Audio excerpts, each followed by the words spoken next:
Latar belakang masalah. Seperti yang kita tahu, beras yang dimasak menjadi nasi adalah makanan pokok orang Indonesia.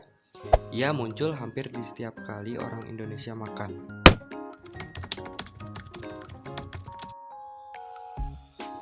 Apa itu zat arsenik? Zat arsenik adalah zat beracun yang bisa menyebabkan kanker.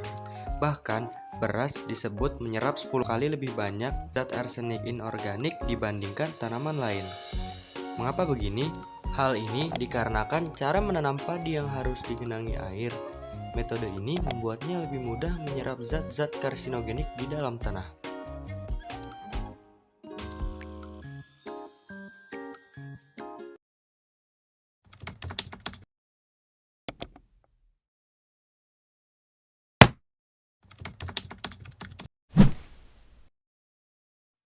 Yaitu sebuah unsur kimia dalam bentuk anorganik yang membentuk senyawa sederhana seperti arsenik trioksida, arsenik trisulfida, dan arsenik pentafluorida yang keseluruhannya merupakan senyawa beracun.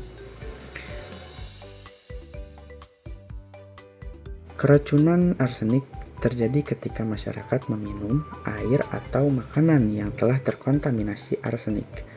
Penyakit yang disebabkan ketika kita mengonsumsi makanan atau minuman yang terdapat arsenik di dalamnya, yaitu dapat menyebabkan kanker, seperti kanker kulit, kanker paru-paru, dan kanker kandung kemih. Lalu, kenapa sih bisa terdapat arsenik di dalam beras? Jawabannya karena kandungan arsenik anorganik ini bisa pada beras mentah bervariasi dari 0,1 sampai 0,5 mg atau kilogram berat total.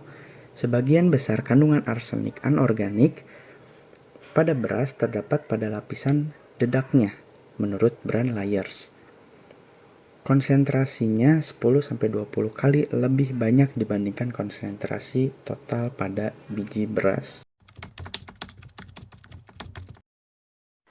Pernah ada kasus, mungkin ini di luar Indonesia, diperkirakan 35-57 juta penduduk Bangladesh menjadi korban dalam kasus pencemaran arsenik ini.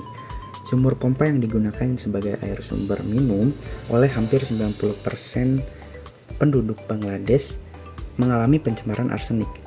Akibatnya penduduk mengalami penyakit yang cukup merugikan.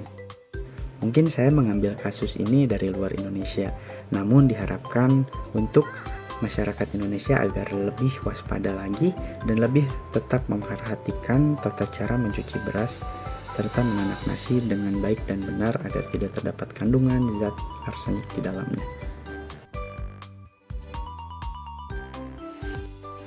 Solusi masalah untuk menghindari zat arsenik dilihat dari cara mencuci beras dan juga menanak beras.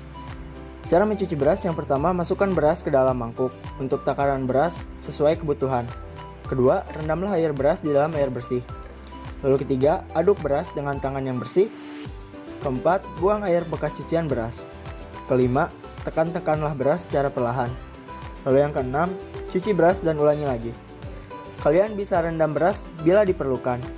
Untuk langkah yang kedelapan, ulangi langkah sebelumnya minimal sebanyak 3 kali. Untuk menanak nasi sendiri, yaitu rebus 4 gelas air per gelas beras yang mau ditanak. Kemudian, tambahkan beras dan rebus selama 5 menit. Lalu, buang air rebusan dan tambahkan 2 gelas air baru per gelas beras. Setelah itu, masak dengan api kecil atau sedang sampai air habis. Maka dari itu, nasi siap dihidangkan.